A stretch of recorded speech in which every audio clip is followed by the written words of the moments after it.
स्वागत है आप सभी का आपके अपने YouTube channel exam life VK में। दोस्तों, हम लोग साइंस के बारे में आज चर्चा करेंगे, जो हर एग्ज़ाम में बहुत ही इम्पोर्टेंट रोल अपना अदा करता है। बहुत ही इम्पोर्टेंट फैक्टर होता है साइंस का। तो हम कॉम्पिटिटिव साइंस के बारे में कुछ चर्चा करेंगे। सबसे पहले हम साइंस शब्द यानी साइंस टर्म की उत्पत्ति कहाँ से हुई, ये हम जानेंगे। तो जो साइंस शब्द है, ये लैटिन भाषा के सिंटिया शब्द से लिया गया है। इसकी उत्पत्ति यूनान देश से हुई है। इसकी उत्पत्ति यूनान से हुई है। बायोलॉजी टर्म यानी जीव विज्ञान, बायोलॉजी टर्म का प्रयोग सर्वप्रथम लैमार्क एवं ट्रेवेनस ने किया था। बायोलॉजी दो टर्म से मिलकर बना है, बायोस प्लस लॉगी। बायोस मतलब जीव और लॉजी मतलब अध्ययन करना, यानी जीव जंतुओं का अध्ययन करना। बायोलॉजी के अंतर्गत ही दो पार्ट होते हैं। एक होता है जूलॉजी, जिसे कहते हैं जीव विज्ञान। दूसरा है वनस्पति विज्ञान यानी बॉटनी। तो जीव विज्ञान में जीव जंतुओं का अध्ययन करते हैं और बॉटनी में वनस्पति विज्ञान का।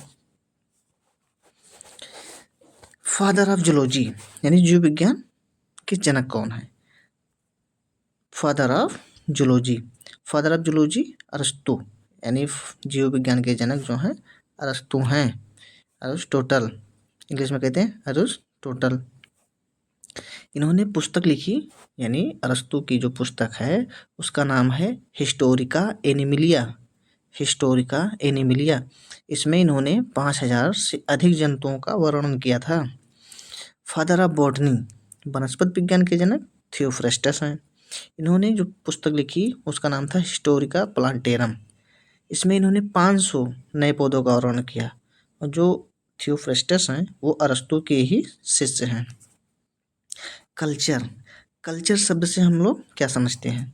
तो कल्चर शब्द जो है वो हम अपने आवश्यकता के अनुसार शब्दों का प्रयोग करते हैं। जैसे जंतुओं के लिए हम पालन शब्द का प्रयोग कर देते हैं, कल्चर मीन्स पालन। और यही अगर फसल है तो फसल के लिए हम खेती का शब्द प्रयोग कर देते हैं। ब्रांच ऑफ बायोलॉजी, कुछ इंपॉर्टेंट ब्रांच ऑफ बायोलॉजी के बारे में हम लोग डिस्कस करते हैं। ये मोस्ट इम्पॉर्टेंट हैं जो एग्जाम में आए हुए हैं। एपीकल्चर, एपीकल्चर मीन्स मधुमक्खी पालन। सेरीकल्चर, सेरीकल्चर मीन्स कीट पालन। पीसीकल्चर, पीसीकल्चर मीन्स मत्स्य पालन या मछली पालन। Vermi culture, vermi culture means केंचुआ पालन। जैसे वर्मी कंपोस्ट आता है ना, जो केंचुओं के खाद आती हैं, वर्मी कंपोस्ट होते हैं वो। फ्लोरिकल्चर, फ्लोरिकल्चर मीन्स फूलों की खेती करना। ओलेरीकल्चर, ओलेरीकल्चर मीन्स सब्जियों का खेती करना। विटीकल्चर, विटीकल्चर मीन्स अंगूर की खेती करना। हॉर्टिकल्चर, हॉर्टिकल्चर मीन्स बागवानी या बाग लगाना। इक्थियोलॉजी, इक्थियोलॉजी मीन्स मछलियों का अध्ययन करना। स्यूरोलॉजी, स्यूरोलॉजी में छिपकली का अध्ययन करना। मेमेर्कोलॉजी, मेमेर्कोलॉजी मीन्स चींटी का अध्ययन करना। ऑरिन्थोलॉजी, ऑरिन्थोलॉजी मीन्स पक्षी का अध्ययन करना। ओफियोलॉजी या सर्पेंटोलॉजी, ओफियोलॉजी या सर्पेंटोलॉजी मतलब सर्प का अध्ययन करना। पीडोलॉजी, पीडोलॉजी मीन्स मिट्टी का अध्ययन करना। एंटेमोलॉजी, कीट पतंगों का अध्ययन करना। डेंड्रोलॉजी, वृक्ष एवं झाड़ियों का अध्ययन करना। माइकोलॉजी, कवक का अध्ययन करना। ये जो है माइकोलॉजी और फाइकोलॉजी, ये हर कॉम्पिटिटिव एग्जाम में पूछे जाते हैं। तो माइकोलॉजी मीन्स कवक का अध्ययन करना। फाइकोलॉजी, फाइकोलॉजी मीन्स शैवाल का अध्ययन करना। वायरोलॉजी, वायरोलॉजी मीन्स विषाणुओं का अध्ययन करना। बैक्टीरियोलॉजी, बैक्टीरियोलॉजी मीन्स जीवाणुओं का अध्ययन करना। एंथोलॉजी, एंथोलॉजी मीन्स फूलों का अध्ययन करना। और पोमोलॉजी, पोमोलॉजी मीन्स फलों का अध्ययन करना। हिपैटोलॉजी, हिपैटोलॉजी मीन्स यकृत का अध्ययन करना। और हेमेटोलॉजी मीन्स रक्त का अध्ययन करना। हिस्टोलॉजी मीन्स टिश्यू यानी ऊतक का अध्ययन करना। और जीरेंटोलॉजी, जिसमें बुढ़ापा का अध्ययन किया जाता है। और थैंटोलॉजी, थैंटोलॉजी मीन्स जिसमें मृत्यु का अध्ययन किया जाता है। लाइफ सेल से ही मिलकर शुरू होती है, यानी जीव का निर्माण सेल से होता है।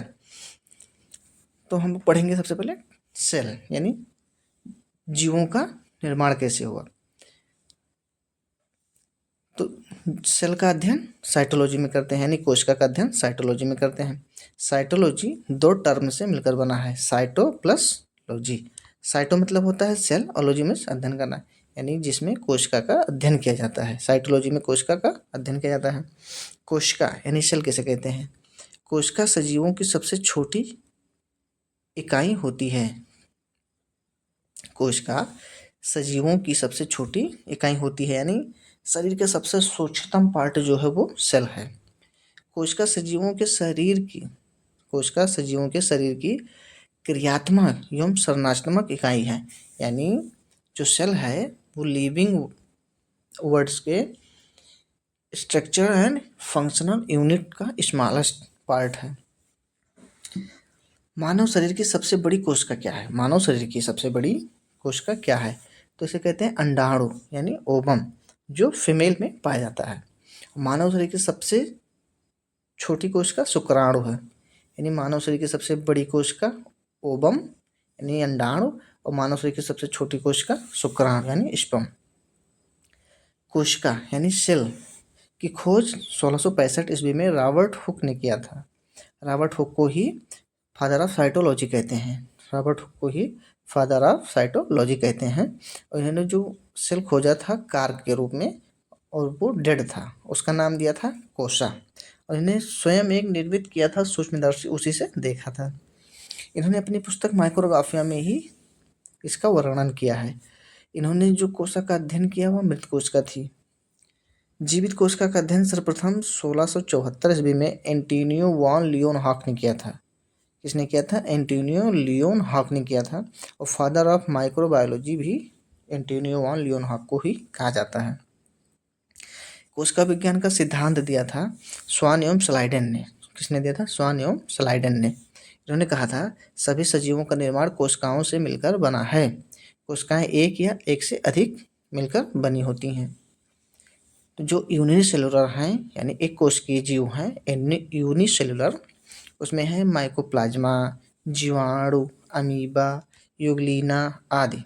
और जो मल्टी सेलुलर हैं यानी बहुकोशिकीय, उनमें आते हैं मनुष्य, आते हैं पेड़ पौधे, आते हैं शैवाल, आते हैं ETC।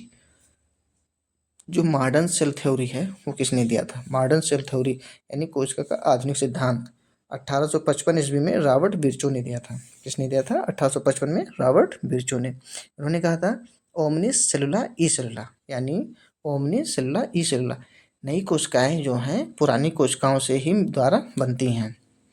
नई कोशिकाएं जो हैं पुरानी कोशिकाओं द्वारा ही बनती हैं। ये बहुत पूछा जाता है कि मॉडर्न सेल थ्योरी किसने दिया? रॉबर्ट बिरचो ने। किस सन में? 1855 में। सबसे बड़ी एवं सबसे छोटी कोशिकाएं, तो सबसे छोटी कोशिका माइकोप्लाज्मा है। सबसे छोटी कोशिका माइकोप्लाज्मा है। और सबसे बड़ी कोशिका, सबसे बड़ा हम पूछ रहे हैं, लंबा नहीं, बड़ा, सबसे बड़ा यानी सबसे बड़ी शुतुरमुर्ग का अंडा होता है, उसकी है। और सबसे लंबी कोशिका तंत्र की होती है। किसकी होती है? तंत्र की होती है, नर्वस सिस्टम की होती है। और जो सबसे छोटी कोशिका होती है उसका नाम है, फुल साइंटिफिक नेम है माइकोप्लाज्मा गैलीसेप्टिकम। माइकोप्लाज्मा गैलीसेप्टिकम, जिसको शॉर्ट में इंग्लिश में बोलते हैं PPLO। कोशिका विज्ञान के बारे में हमने पढ़ा ही। कोशिका विज्ञान का अध्ययन साइटोलॉजी में किया जाता है। Father of cytology Robert Hooke को कहते हैं, जिन्होंने 1665 ईस्वी में कोशिका की खोज किया था, जिसका नाम दिया था कोशा। वो एक डेड सेल था, कॉर्क था।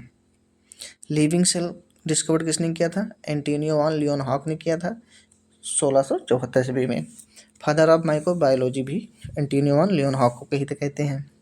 फादर ऑफ बैक्टीरियोलॉजी किसे कहते हैं? फादर ऑफ बैक्टीरियोलॉजी यानी जीवाणु विज्ञान के जनक, तो जीवाणु विज्ञान के जनक लुईस पाश्चर को कहते हैं। टाइप ऑफ सेल कितने प्रकार के होते हैं? तो सेल 2 प्रकार के होते हैं, एक होते हैं प्रोकैरियोट, दूसरे यूकैरियोट। तो हम सबसे पहले प्रोकैरियोट के कुछ मेन लक्षण देखते हैं। जैसे ये जो सेल होते हैं ये कम विकसित होते हैं, और इनमें जो होता है न्यूक्लियस एब्सेंट होता है, और जो सेल मेम्ब्रेन होता है वो भी एब्सेंट होता है। सबसे मेन फीचर इसका है जो राइबोसोम होता है वो 70S टाइप का होता है, और ये एकल गुणसूत्र के होते हैं। और जो इसका स्ट्रक्चर होता है ये सरल संरचना होता है।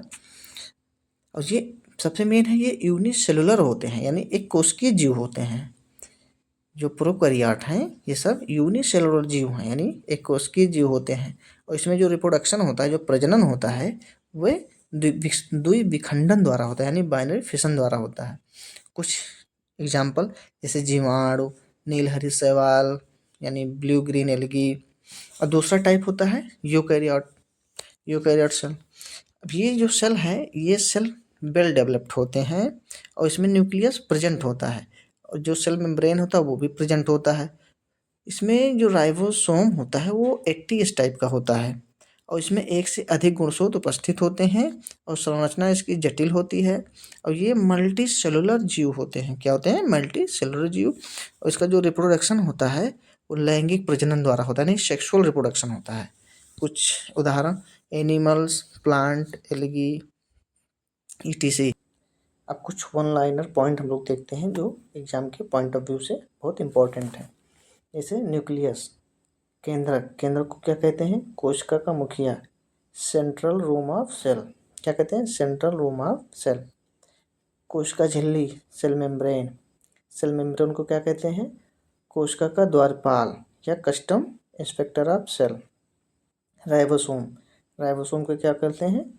प्रोटीन की फैक्ट्री ऑफ प्रोटीन इसका राइबोसोम। माइटोकॉन्ड्रिया को क्या कहते हैं? कोशिका का ऊर्जा गृह यानी power house of cell. Power house of cell किसे कहते हैं? माइटोकॉन्ड्रिया को कहते हैं। एंडोप्लाज्मिक रेटिकुलम, इसे हिंदी में कहते हैं अंतःप्रद्रव्य जालिका। इसको क्या कहते हैं? कोशिका का कंकाल। जो प्लास्टिड यानी लवक को क्या कहते हैं? पौधे की कोशिका रसोई घर। किसे कहते हैं? प्लास्टिड को। लाइसोसोम पाचन की थैली या आत्महत्या की थैली या एटम बम। इसे कितने नामों से कहते हैं? 3-4 नाम से कहते हैं, जैसे पाचन की थैली, आत्महत्या की थैली या एटम बम। ये बहुत मोस्ट इम्पॉर्टेंट है, ये कई एग्जामों में पूछा गया है, लाइसोसोम। फिर गोल्गी बॉडी मतलब गोल्जी काय, इसे कहते हैं ट्रैफिक पुलिस ऑफ सेल या कोशिका का सचिव कहते हैं। जंतु कोशिका एवं पादप कोशिका में अंतर क्या है? अब हम लोग देखेंगे जंतु कोशिका एवं पादप कोशिका में अंतर क्या है। तो सबसे पहले हम देखते हैं प्लांट सेल यानी पादप कोशिका। तो इसमें सेल वॉल होता है, प्लांट सेल में सेल वॉल होता है, कोशिका भित्ति होती है, प्लास्टिड होते हैं यानी लवक होता है। इसमें लाइसोसोम नहीं होता। क्या नहीं होता? लाइसोसोम नहीं होता है। लाइसोसोम जिसे क्या कहते हैं? पाचन की थैली, आत्महत्या की थैली या एटम बम। इसमें सेंट्रोसोम भी नहीं होता है। अब हम देखते हैं एनिमल सेल यानी जंतुओं के सेल। इसमें सेल मेम्ब्रेन होता है,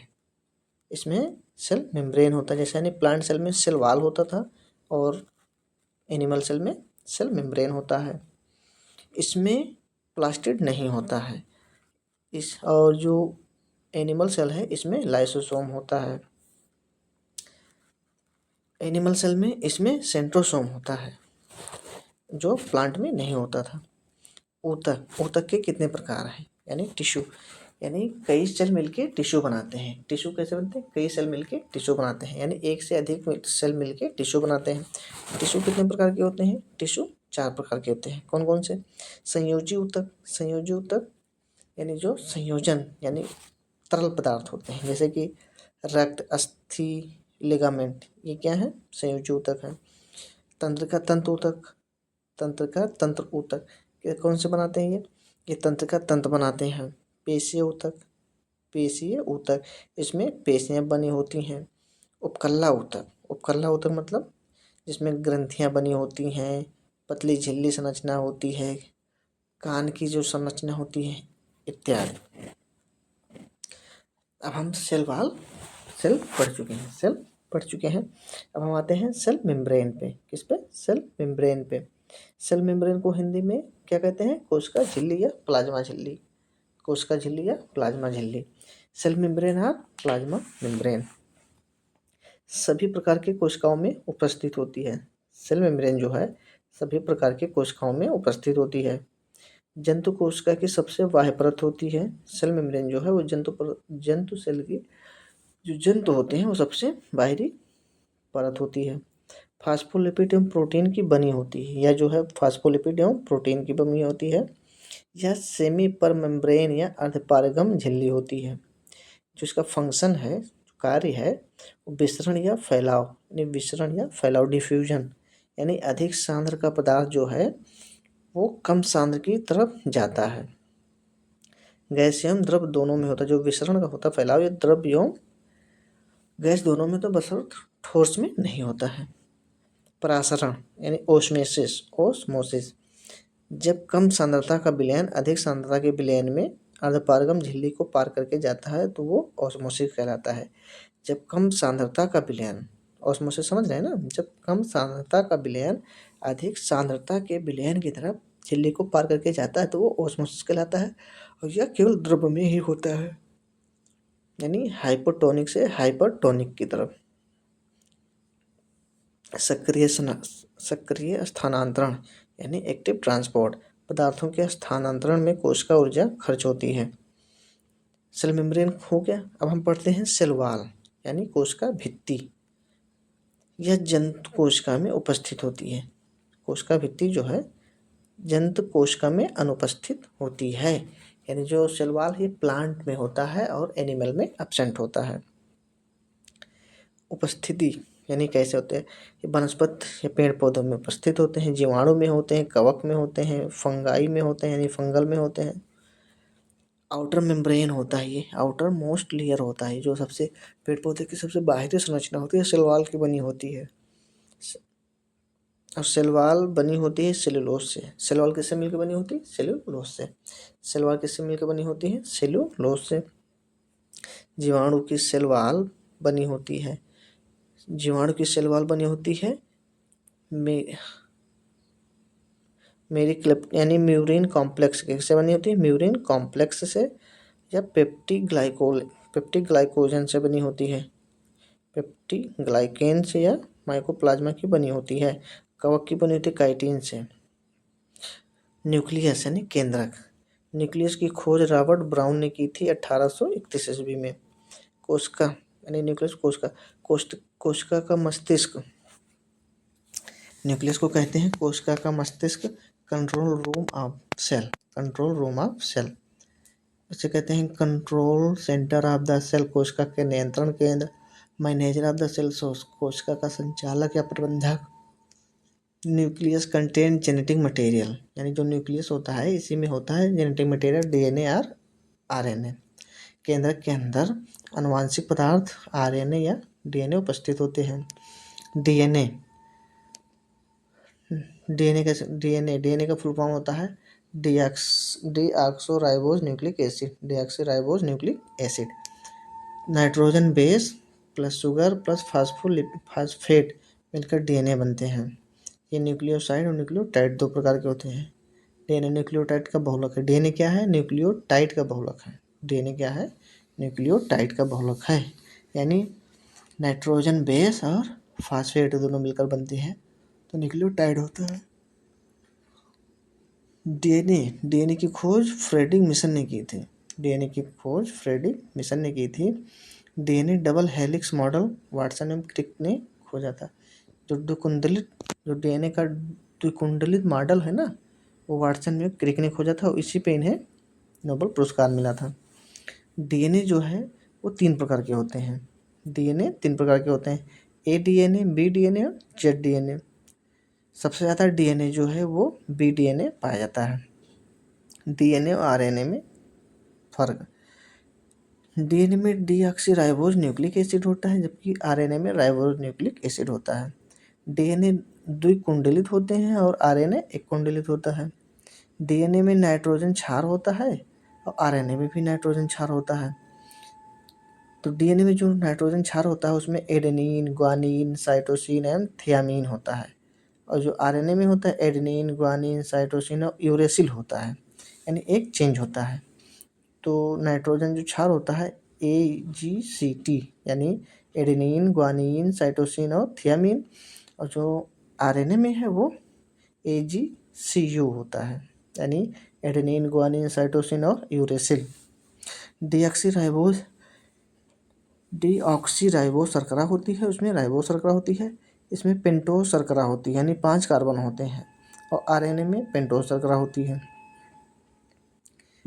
डीएनए नाइट्रोजन बेस, नाइट्रोजन शर्करा, प्यूरीन और plus pyrimidines, AgNCTU। AT double bond से बंधे होते हैं, जबकि GC ट्रिपल बॉन्ड से बने होते हैं। ये हाइड्रोजन बॉन्ड होते हैं, जो ट्रिपल बॉन्ड होते हैं वो हाइड्रोजन बॉन्ड होते हैं। एक कुंडलित है, जो एक कुंडल है वो 0.34 इंटू 10 एंगस्ट्राम है, यानी 0.34 नैनोमीटर।